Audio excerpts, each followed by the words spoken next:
Good morning, Roundtablers. Welcome to the Thursday edition of Roundtable. I'm your girl, Celene, and joining me at the table this morning is, of course, my amazing co-host, Gianna. Hi. Hi, Gianna. How are you?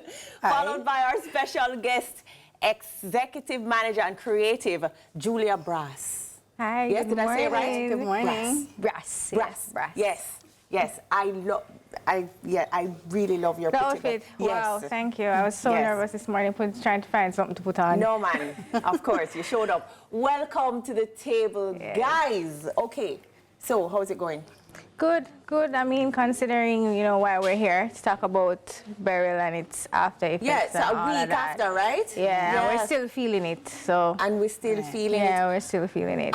So, there are people feeling it and there are people not feeling it. Not so much. Yeah, not so much. But I feel like, the media has been doing really well in keeping us in the loop with what's going on in the rest of Jamaica. Mm-hmm. So that's a thing that's happening. Yeah. Gianna, you see, you get back light yet? I got back light finally, 11:37 p.m.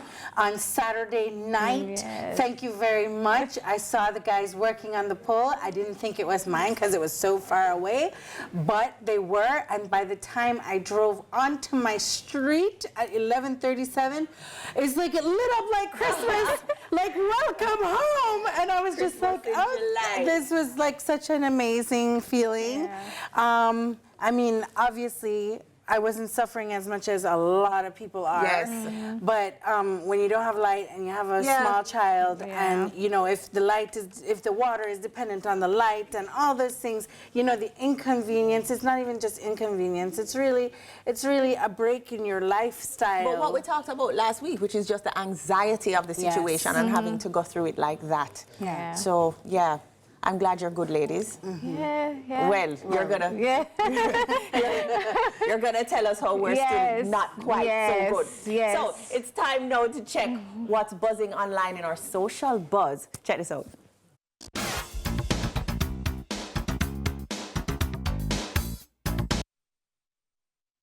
All right, so this was my social buzz. The Pelican Bar still standing post Beryl, and I think everybody understands why this was ironic. I don't know if do you have the other photo to put up with it of the Poco Loco bar, the $1 million US Poco Loco bar that isn't standing anymore, and of course Pelican Bar made from good old bamboo and. No, they make sure that you know which roofing company. The roofing company has been all over social media. Tell us, Gianna, tell us. You know which roof they had, because I think I think I know which one, but I don't want to call the wrong one. So, but the roofing company is making sure that you know it was who did the roof, because apparently Floyd's Pelican Bar has mashed up in a previous hurricane. Must be Ivan or one of them. And so this time remains standing Poco Loco. My issue with Poco Loco is how hurtful it must be. They just opened. No, but they just opened. Money and just open. They opened June 24th. And by July, the first week of July, it's like wiped out. I mean, can you imagine that kind of investment? Just the work to bring it to fruition. I think it took them 6 months to build it. And then it's one just, day it blows away. That's it. One day it blows away. So, but they're committed to reopening. They say they'll be open by December. I hear. But let me tell you what this did, because I haven't been to either Poco Loco or Pelican. I'm going to Pelican for sure. Yes. At some point. Take me. Okay. We'll go together. Yeah, we need. and then of course Floyd's. No, Floyd's Poco Loco. No, Floyd's Pelican Bar. Floyd's Pelican. And I want to go to Floyd's as well. So Poco Loco. Poco Loco. See, I'm getting them mixed up. So Poco Loco, when it opens back in December. Which I think, in St. Anne. Yes, it's in. And Floyd's Pelican is in St. Elizabeth. Yes. Right. So I'm going to check it out. Yeah. I think you should. I mean, I think it's a testament to the resilience of the Jamaican people, the fact that they have committed and said they're opening back in December. I love that. So we're supporting. Yes. So it's now bag of things time. Is that you, G? That's me.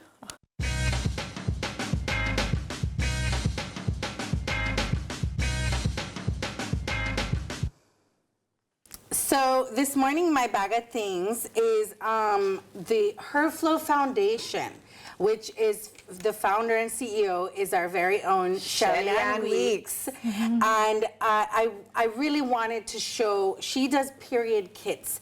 Now Herflow Foundation does period kits, right?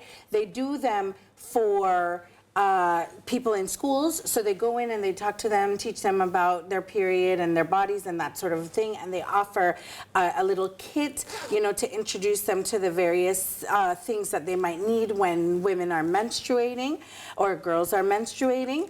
And because, you know, her commitment is to ending period poverty, right? So, you know, period poverty is because some girls, they can't go to school when they have their period because they don't have period products. They don't have menstrual products.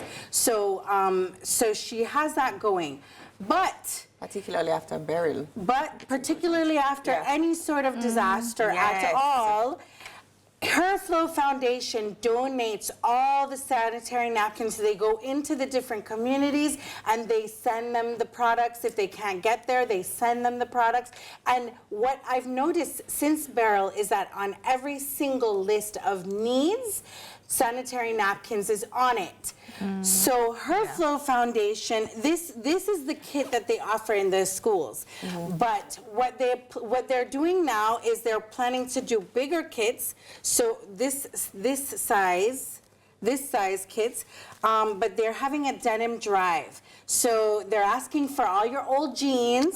Please contact Herflow Foundation on Instagram. To make these little bags. To make them this size now, so they can do bigger kits.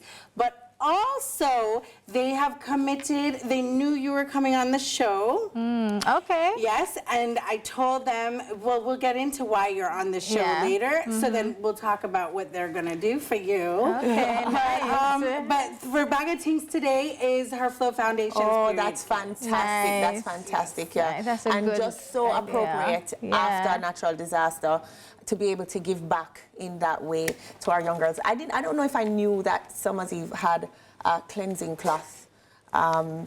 So, you know. Yeah, so they put wipes, they put tampons, they put pads, panty liners, those things to help, you know? All right, Gigi. Yes. I see something hot coming. Yes. And we all want to know why she's here now. All right, so Untold Stories of Beryl, of course. We know that. And so we're really continuing with the Beryl conversation and how Jamaica's been doing. And you are here, of course, to tell us a little bit of what's happening in maybe a different part of the island. Yeah.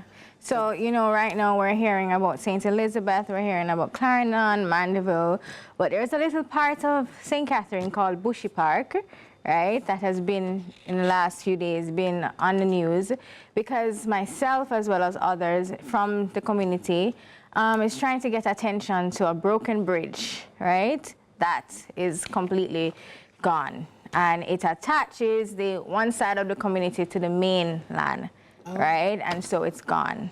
There is an alternative road. However, that road is not really safe. Oh, there we have it. Yes, It's showing. not really safe. That's the alternative? No. Oh, no, that's the bridge. Right. That's now gone. Okay. Yes, so it's broken in Lord. two, as you can see right there. Oh, there. Right. Yes. So you can't get across it? No, the residents can't get I across. feel like a lot of our bridges across Jamaica. Yeah. I And just, right, so yeah. as I was about to explain, so Bushy Park has roughly about 1,000 people. 95% of those residents are farmers, by the way. And initially, if you look at the bridge, it shows like the brick. You can see the brick, right? The bridge is old.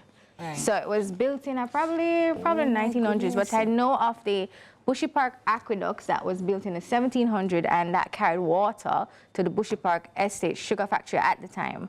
But now the community is a farming community. So it's really, before it was a sugar community, but now it's a farming community. The dynamics are a little different. Right. So that bridge is old. I mean, granted, we've had flooding before and they have done repairs to the bridge here and there, but this is the first time in all of my life. I was born and grew there, you know, and this is the first time in all of my life that I've seen that much damage to the bridge. Yeah. And it's concerning for the residents because for different reasons. It's the main roadway. Right. To get to the mainland. Right. For kids to go to school, for to go to work. So with it broken right now and you having the alternate road, it's a longer road, it's more remote, it's not safe. You can't drive on there after 5 p.m. because there's fear of robbery. There's crocodiles out, by the way. You guys have a feature on crocodiles. Yes. You're seeing more of them. They've had seen sightings of crocodile in the area as well. So on top of that, the taxi men in the area have now hiked their prices up to $500 from $150 from the community out to the main road to $500 per Did trip. the Prime Minister just talk about price gouging and Right. Right. Yeah, and how so that's not. But is it all price gouging, or is it that the alternative road is like longer and worse, so it's more wear and tear? Right. that's I a- mean, that's I a good- understand that. I definitely do. But $500 is a lot because you have persons, it's coming from $150 to $500. Right. You know, we have persons who commute to downtown Kingston for work, people who go to school in Maypen, da-da-da. You know what I mean? It's not affordable. And then I'm wondering if it's fair to ask the taxi drivers to have that kind of a community responsibility to not bring it up to $500, Right. even though the ride may be a little bit harder for them and on the wear and tear of their car. I don't know. This is difficult It because is. you're speaking directly, really, to the officials that you need on the ground to fix this situation. There we have a Yes. resident. That lady came across the other side to get that. What she has is a bag of patties, actually. Oh, my. So we had some persons who came in the community who heard what was happening.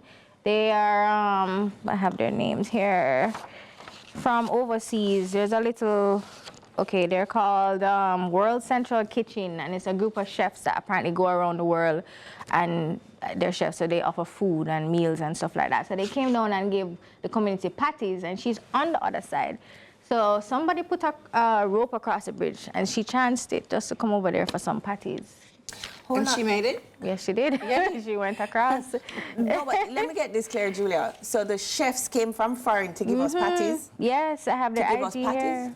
Not just patties. They came back the next day to do hot meals. Okay. They're coming back, I think, today to bring water. That's what I So want to they're hear. coming in for a few days. But okay. that particular day, she went over for patties. So there are persons who are actually trying to help from on the outside, you know, in Jamaica, local and overseas. And since I've been posting on social media, there are persons who have reached out from overseas as well, asking how you know, they can help and all of that. All right, well, Julia, I'm going to ask you to stick up in there. We're going to take a break and come back and talk more about this Bushy Park situation and maybe find out how we can help.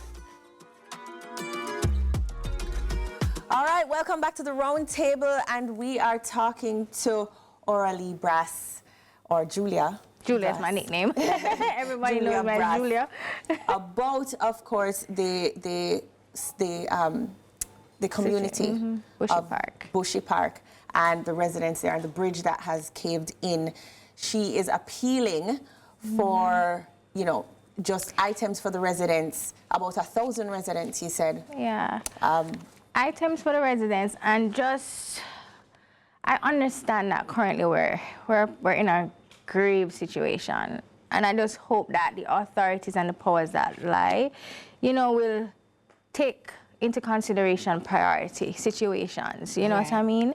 Because what we're fearing right now is that this bridge is not going to be rebuilt anytime soon. Right, and that Right. would mean... So we're asking the National Works Agency to step up at some point Yes, soon, please.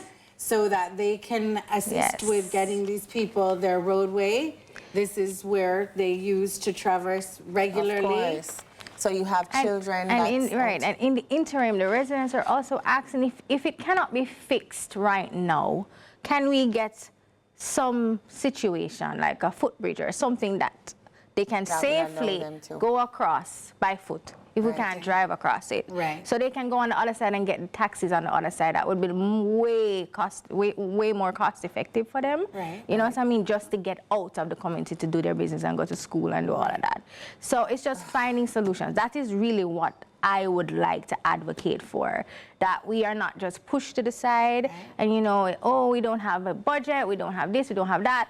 But I feel like, you know, the social responsibility and the responsibility to the people, right? I understand that the need is all across the island. Yes. You're doing a big thing, Julia. Yes, and I find that, who is that? Minister of Transport? Is that Transport? Minister of Transport or Minister of Works? Which one? Minister of Transport and Works. Yeah. Is it all together? That would be Minister Daryl Vaz then. Minister Vaz, we are appealing to you to get your people in gear and help these people in Bushy Park and St. Catherine. Let's hear about some of the list of items that they would need. Yes. So we're looking at drinking water, cleaning agents, especially bleach, food items including rice, non-perishables, rice oil, flour. Basic stuff. Sanitary napkins. So Her Flow Foundation, they've already been donating to the people in St. Elizabeth, but they are committed. They just want to know from you when you leave here, when you've said 1,000, I guess they would want to know how many females, right? And they are committed to making sure that you get all the pads that you need for all the people for as long as it takes for them to get back on their feet. So this is a really good reason, guys, why you should be supporting Her Flow Foundation, because they are doing the work, they're finding who to help, and they're helping them. Now, a lot of people donate products to them, which is needed. Don't stop donating the product, but it also takes cash to care, because Her Flow has to send a truck when they get down to St. Elizabeth and all those things. Gas, renting the truck, all those things cost money. So we are asking that you also donate cash, but you please continue to donate the product, because the work is being done with your help. Thank you so much. I'm wondering if we can even appeal to maybe the Jamaica Defence Force to give some help by air to carry some things over. Is that because I mean the alternate route is there? It's just it's just that it's not that bad. And I got an update yesterday that I think the councillor got equipment to clear the road a little bit. So there is passage in and out. There is an alternate road, but like I said, it's longer. It's not taxis safe. They don't want to drive after 5 o'clock. You know what I mean? Because it's remote. It's lonely, and all of that. So there is an alternate road. Again, the cost though for the residents to take the taxis to go out, you know, it's not feasible for them. Right. So a big appeal. Julia, you're doing a good thing. Yeah. Thank you. You're doing a good thing. Tell us how we can make and where we can make the donation. Well, as I gave the information, currently we don't have an official, you know, funding set up or anything. So basically what persons are doing is reaching out to residents like myself, and then we liaise. So I would ask anybody who is interested can contact me to my email, oralee.brs@gmail.com. And you can donate to an account that I have. So, and then I will distribute accordingly. But I would like to speak directly to whoever wants to donate, so I can know where or what they would want to donate to. You know what I mean? Right. So I'd like to have that conversation. Oh, that's so nice. Yeah. You know, I often think that our taxes should go like that too. Like, we pay the tax, but we say where we want it to go. Hold that thought, Gianna. We are going for a break, and when we get back, our final thoughts. Welcome back to the round table. We talked about the Bushy Park's resident and their appeal for the fixing of a bridge and just some help to get some basic necessities to the residents in Bushy Park. Now we're on final thoughts. Yes. Julia? Well, as I said before, my final thought, I'm really hoping that as we continue to speak on these issues, you know, that priorities will be made for, you know, those areas that are severely damaged, like Bushy Park, and that we think about the residents and you know, how to help them. I'd also like to thank the Good Samaritans so far. You know, I've had donations of cases of water. We've had those that overseas organization, non-profit organization that came in with meals and stuff like that. We've had people just reach out on social media, you know what I mean? So I just want to thank, and we've had also, I must say, that there are some entities that worked very fast. NWC came in and fixed the pipe that was attached to the bridge, like as soon as they could. And so the residents were out of water, so that was one of the greatest concerns. And so we got back water pretty quickly, right? Given the circumstance, we were out of electricity. We got that back on Saturday, before the rains came. So the water does help to ease a lot of the anxiety. So just want to say thank you guys for having me. You know what I mean? And let us continue to just pray for the island and prepare and educate ourselves as to, you know, use the situation and to learn from it and to move forward. Prepare for the next one. Right. G? Because they say it's going to be a very active hurricane season. Yes. So if we think Beryl is gone and that's all, that's not it, right? So my final thought is there's a lot of communities that have been hard hit by this, Bushy Park being one. We all need to do what we can because life for us can change in the blink of an eye. We've seen that many times. Now we've seen it again with Beryl. So we need to help because we never know when someone will be the one turning around and helping us. The world is round. If it is that you can't help somewhere like Bushy Park, there's Treasure Beach, there's all the places that are hit. Anywhere that's closest to you, anywhere that it's the easiest for you to help, just help because they need our support. So please remember to donate both to their and to her flow. The organizations that are doing good by these people also need support. So please go ahead and do that. That is my final thought. Let's all do what we can from where we can. My final thought, I think last week we talked about if we thought Jamaicans were being philanthropic and reaching out and really helping. Yes, I do. We are generous, kind-hearted people, and we do care. And just, I'm saying, continue to care because there's a lot going on. Think about your neighbor. All right, that was the round table. Thank you so much for joining me on this Thursday morning with Gianna and Julia Brass coming to tell us about the aftermath of Beryl in communities we haven't been hearing about. Be safe, be on purpose.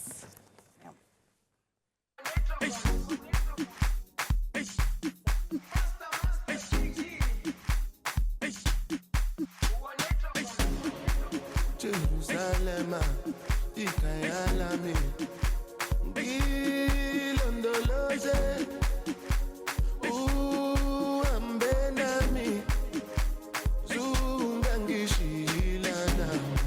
Jerusalem, ikayalami, ngilondoloze, uhambenami, zungangishilana.